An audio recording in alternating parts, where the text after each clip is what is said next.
আসসালামু আলাইকুম রহমতুল্লাহি বরকত। প্রিয় দর্শক, সবাই কেমন আছেন? আশা করি ভালো আছেন। তো বন্ধুরা, দেখতেই পাচ্ছেন আমার ঘর দুয়ারের কী অবস্থা হয়ে আছে, পুরো একদম ছিটিয়ে রয়েছে। তো এই যে আপনাদের দাদা, এখন রাত্রি বাজে 11:30। আমার বড় ছেলে আর আপনাদের দাদা শুধু কোনো রকম শোয়ার জায়গাটুকু করছে। কেননা বন্ধুরা, আমি যে বাড়ি চেঞ্জ করেছি, তো এখানে এসে কোনো কিছুই গুছানো যায়নি। তো এইভাবে শুধু শোয়ার জায়গাটুকু আর রান্নাঘরে রান্না করার মতো ব্যাস জায়গাটুকু করা হয়েছে। কেননা বন্ধুরা, কয়েকদিন থেকে বোন এসে বেশ গুছাগুছি করে ওই বাড়ি থেকে এই নতুন বাড়ি নেওয়া হয়েছে। তো এখানে জিনিসগুলো নিয়ে এসে এইভাবে রেখে দিয়েছি। আর আমার পুচকুটাকে দেখুন কীভাবে ও শুয়ে গেছে। যেহেতু আমি দোকানে ছিলাম, তো বোনরা এইভাবে সব নিয়ে এসে ওরা চলে গেছিলো, ছিল না অসুবিধা বলেই। তারপরের দিন এসছিল বোন, তো আমার পুচকুটাকে বেশ বিছানা টিছানা করে রাত্রিবেলা শোয়ালাম। আর তারপরের দিন যে বোন এসেছিলো, তো বোন এসে মোটামুটি করে দুই বোনে আমরা অনেকগুলোই গুছাগুছি করে মোটামুটি ভালোই গুছাগুছি হয়েছে। তারপরে আমি পরে নিজের মতো করে গুছিয়ে নেব। তো বোনের ছেলে আর আমার পুচকু দুজনে মিলে এরা বেশ মজা করে খেলছে। বোন গুছিয়ে নিল আর আমি এদিকে রান্নাটা করলাম। রান্না করার পর আমিও একটু আবারও হাত দিলাম কাজের মধ্যে।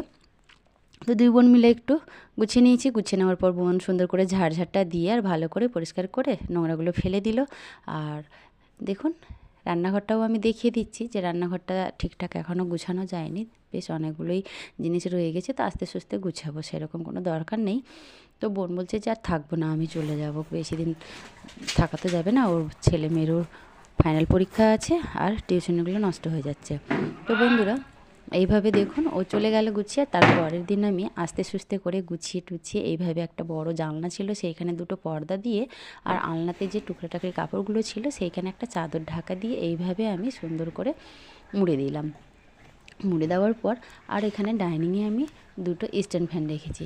তো এই স্ট্যান্ড ফ্যানগুলোতে আমি এইভাবে একটাতে নাইটি পরিয়ে দিয়েছি আর নিচটাতে আমি খুব সুন্দর করে বেঁধে দিয়েছি যাতে কোনো ধুলাবালি না ঢোকে। আর এখানে একটা আরও স্ট্যান্ড ফ্যানে লুঙ্গি পরিয়ে দিয়েছি।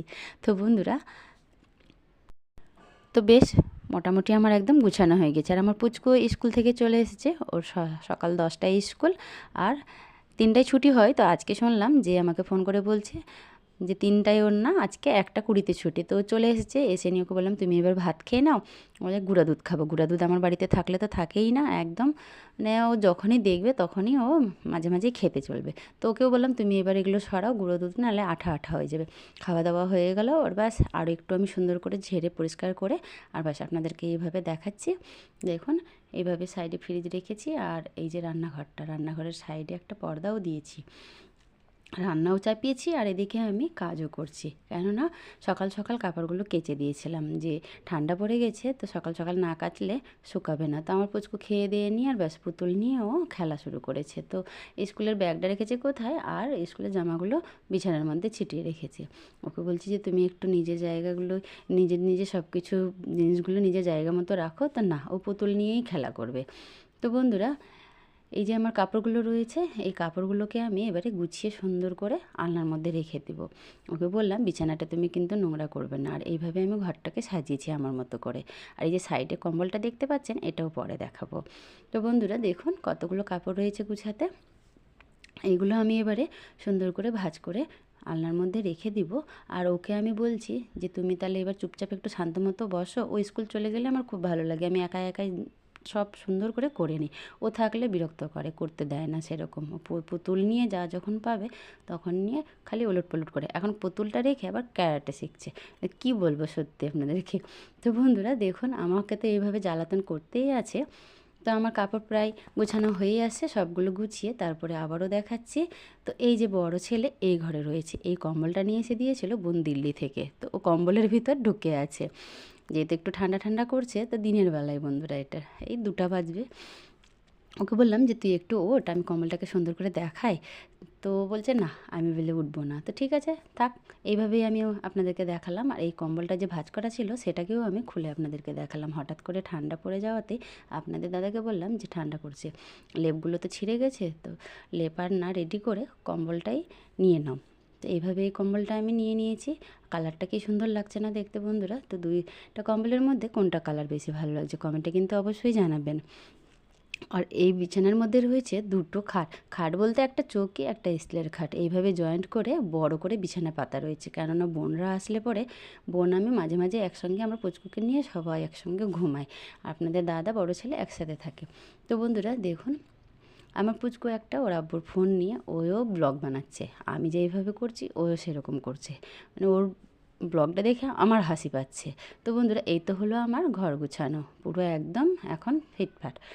তো দেখুন, আরেকবার দেখিয়ে দিচ্ছি আমি বাইরেটা। তো এই যে বেসিন রয়েছে, ডাইনিংটা রয়েছে, আর ফ্রিজ আলনাটাতে এইভাবে ঢাকাই দিয়েছি। আর এখানে সামনে রয়েছে একটা গোদরেজ আলমারি। তো বন্ধুরা এই যে রান্নাঘরটা পরে আস্তে সুস্তে গুছাবো। আর এখানে একটা দেখতে পাচ্ছেন অ্যাকোয়া নিয়েছি। এইটা অ্যাকোয়া নিয়েছি আমি লোন নিয়ে, কেননা আমি কিনে যে জল খেতাম তো সেটা অনেক পড়ে যেত। মাসে মাসে আমার 400-500 টাকার করে জল খেতে হতো কিনে। আর এমনি জল খেলে পরে আমার সহ্য হতো না, পেট ব্যথা করতো। তো তাই আমি ভাবলাম যে না, কোনো কিছু একটা লোন নিয়ে বা কিস্তির মতো করে আমি এটাকে নিয়ে নেওয়া যাক। তো রান্না করার সময় রান্না করে নিয়ে ব্যাস এইভাবে পর্দাটাকে টেনে দেবো। দেখতেও ভালো লাগবে, মনেই হবে না যে ওখানে রান্নাঘর আছে। তো ব্যাস কেমন লাগছে আমার নতুন বাড়িটা। আর এই কম্বলগুলো যে নিয়েছি, তো কম্বলগুলো আবারও দেখাচ্ছি, কম্বলের কভারটা দেখাচ্ছি এবার। তো কম্বলের সাথে যে কভারগুলো নিয়েছি, কম্বলটা তো কাচতে পারবো না, অনেক ভারী, ভিজালে পরে তো আরও ভীষণ ভারী হয়ে যাবে, তুলতেই পারবো না। আর ধোবা বাড়ি দিলে পরে আমার একদমই পছন্দ না, যে ওরা তো পুকুরে চুবি চুবি কাচবে, আর পুকুরে তো চারদিক থেকে দুনিয়ার নোংরা জল ঢোকে।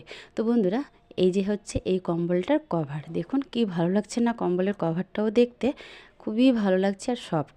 আর বড় ছেলের ঘরে যেই কম্বলটা আছে সেইটার হচ্ছে কভার এইটাও বোন দিল্লি থেকে নিয়ে এসে দিয়েছিল। এইটাও মনে হবে যে একটা হালকা ফুলকা বেশ কম্বল, খুবই একদম নরম তুলতুলে, এত সফট এটাও। তো বন্ধুরা আজকের আমার এই কম্বল দুটোর মধ্যে কোনটা বেশি ভালো লাগছে না, দুটোই ভালো লাগছে। আর আমার নতুন বাড়িটা কেমন লাগছে সাজানো গুজানো, এটা কিন্তু আপনারা অবশ্যই কমেন্টে জানাবেন। বেশ কিছুদিন থেকে আমি একদমই ভিডিও দিতে পারছি না বন্ধুরা, কেননা সময় হচ্ছে না এই বাড়িঘর নিয়ে ওখানে ওখানে করতে করতে। আর তার মধ্যে আমাকে ফাঁকে ফাঁকে দোকানেও যেতে হয়। বড় ছেলেকে বলি যে একটু তুই দোকানে থাক, আর আমি মাঝে মাঝে এইগুলো গুছিয়ে নিই। তো বন্ধুরা ওই বাড়িটা যে ছেড়েছি অনেক সমস্যাই ছিল, কেননা এখানে যে বেসিনটা দেখতে পাচ্ছেন এটা হচ্ছে বাথরুম। বাথরুমে কেউ গেলে পরে মুখ ধোয়ার জন্য দাঁড়িয়ে থাকতে হতো। আর আপনাদের দাদার জন্য গাড়ি যে ছিল, তো দাদা গাড়ি রাখতে পারতো না, তো এটা হচ্ছে সিঁড়ির তলা। তো এখানে আমি জুতোর স্ট্যান্ডগুলো রেখে ওখানে আপনাদের দাদা গাড়ি রাখে, আর সবসময় পরার জুতোগুলো এইখানে রাখি। আর আমি যে বাড়িটা ছাড়লাম সেটার আরও কারণ আছে, কেন যে আমি রাত্রিবেলা করে দোকান বন্ধ করে যেতাম, তো যেতেই পারতাম না। কোনো দিন ভয় লাগতো, অনেক রাত্রি হয়ে যেত।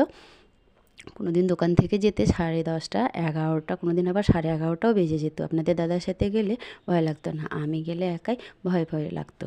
তাই ভাবলাম যে না, ওখানেই চলো। আর বড় বড় সাপও দেখা দিত মাঝে মাঝে। আর আমার 2 ছেলে তো বাড়িতে থাকতো, আমি দোকানে থাকতাম, আপনাদের দাদা আরও অন্য কাজে থাকতো। তাই ভাবলাম যে না, বাড়িটা একটু যদি পাশে নেওয়া হতো তো খুব ভালো হতো, দোকানের এপার ওপার। তো বন্ধুরা এই বাড়িটা খুব ভালো পেয়েছি, যেহেতু রাস্তার ধারে আর এপার ওপার রোডের এইপার ওপার আছে, 2-3টা বাড়ি ফেসে। তো বন্ধুরা আজকের ভিডিওটা ভালো লাগলে চ্যানেলটাকে সাবস্ক্রাইব করে পাশে থাকবেন। আবারও দেখা হবে। আল্লাহ হাফিজ।